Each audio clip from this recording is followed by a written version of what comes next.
జాతి జనుల స్వేచ్ఛకు ప్రతిరూపం మన జాతీయ పతాకం.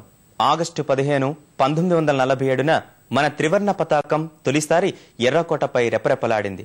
భరతమాత దాస్య శృంఖలాలు తెగి దేశం సగర్వంగా తలెత్తుకున్న అపూర్వ సందర్భం అది. తెల్లవారి వలస పాలనకు చరమగీతం పాడి జాతి గౌరవాన్ని నింగికెగరేసిన మన జాతీయ జెండా ఆవిర్భావంపై ప్రత్యేక కథనం.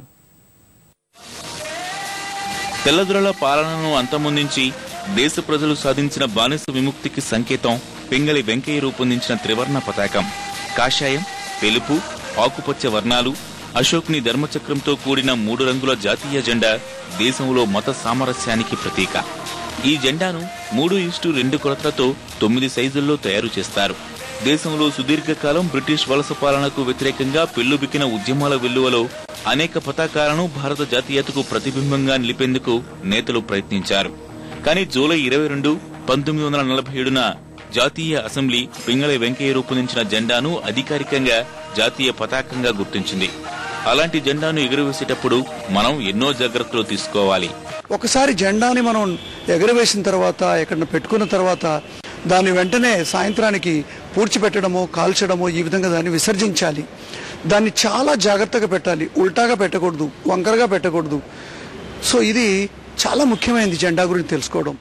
స్వాతంత్రోద్యమ కాలంలో భిన్న రాజకీయ సిద్ధాంతాలు, విభిన్న మత విశ్వాసాల ఆధారంగా బ్రిటిష్ వ్యతిరేక పోరాటాలు కొనసాగేవి. ఆయా సంస్థల విశ్వాసాలు స్మరించేలా జాతీయోద్యమంలో జాతీయ పతాకాలు రూపుదిద్దుకున్నాయి. అయితే అవి కొన్ని ప్రాంతాలు, కొన్ని సంస్థలకే పరిమితమయ్యాయి.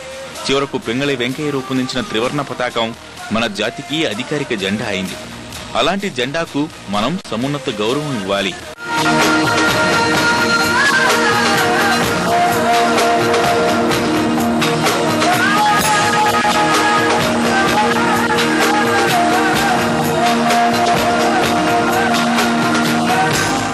భారత జాతి ఆత్మగౌరవాన్ని ఆకాశానికెత్తిన స్వాభిమాన జెండా మన త్రివర్ణ పతాకం.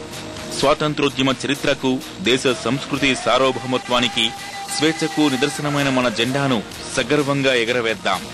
జై హింద్.